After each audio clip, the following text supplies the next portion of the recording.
सोच। एक जवान और स्वस्थ वानर कतार में लगे पेड़ों की डालों को पकड़ता, छोड़ता, छलांग लगाता एक कॉलोनी की चारदीवारी से होता हुआ लोहे के बड़े गेट पर जा बैठा।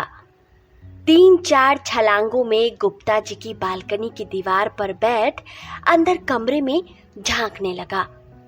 अंदर गुप्ता जी का बड़ा बेटा गहरी नींद में सोए अपने छोटे भाई को बड़े ध्यान से देख रहा था।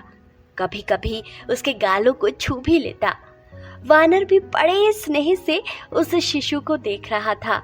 इतने में गुप्ता जी का ध्यान उस वानर की तरफ गया और हड़बड़ाहट में घबराकर उन्होंने डंडा उठाकर उसे धमकाया।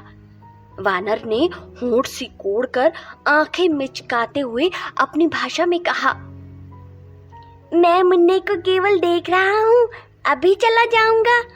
गुप्ता जी भला क्या समझते?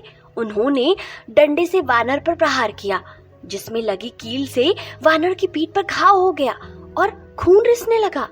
दुखी नजरों से गुप्ता जी को देखता वानर तेजी से नीचे उतरा और पास के ही एक उजाड़ पड़े पार्क में पेड़ों के झुरमुट में बैठे अपने परिवार के पास चला गया। वानर के चेहरे की पीड़ा और रिसते खून को देखकर माँ वानर बोली, अरे कहाँ गए थे और ये खून? मुझे एक आदमी ने डंडे से मारा, वानर ने उत्तर दिया। वहीं बैठे पिता वानर ने गुस्से से कहा, इतने हट्टे कट्टे जवान हो, शक्तिशाली भी हो, फिर भी मार खा ली।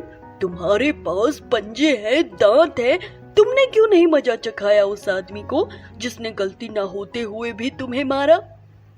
क्या मजा चखा था?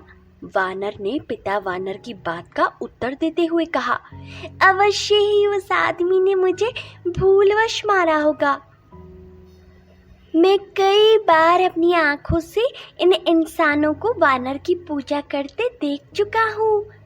ये लोग हमारी प्रजाति को अपने ईश्वर का मित्र मानते हैं, एक तरह से ईश्वर ही मानते हैं। फिर मैं कैसे किसी इंसान को नुकसान पहुंचा सकता था? माँ वानर ने स्नेह से उसे अपने से चिपटा लिया।